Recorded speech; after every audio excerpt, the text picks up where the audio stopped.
లోని ఒక ఆలయంలో స్వామి విగ్రహం కాదని నిజ రూపంలో ఉంటారని మీకు తెలుసా? మన దేశంలో ఎన్నో అద్భుతమైన ఆలయాలు ఉన్నాయి. కానీ ఒక విగ్రహానికి గాయమైతే రక్తం రావడం, విగ్రహాన్ని తాకితే మనిషి శరీరంలా మెత్తగా ఉండడం ఎక్కడైనా చూసారా? అవును, మీరు విన్నది నిజమే. సైంటిస్టులను సైతం దశాబ్దాలుగా ఆశ్చర్యానికి గురి చేస్తున్న ఆ సజీవ విగ్రహం ఎక్కడుంది?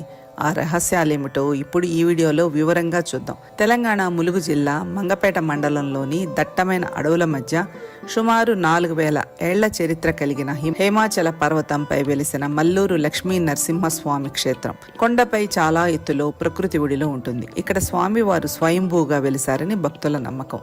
ఈ ఆలయంలోని అత్యంత పెద్ద వింత ఏమిటంటే ఇక్కడ 10 అడుగుల మూల విరాట్ విగ్రహం రాతితో చేసినట్లు ఉండదు. సాధారణంగా దేవుడి విగ్రహాలు కఠినంగా ఉంటాయి, కానీ ఇక్కడ స్వామివారి విగ్రహాన్ని తాకితే మనిషి చర్మంలా మెత్తగా స్పాంజిలా అనిపిస్తుంది. మనం వేలితో విగ్రహాన్ని నొక్కితే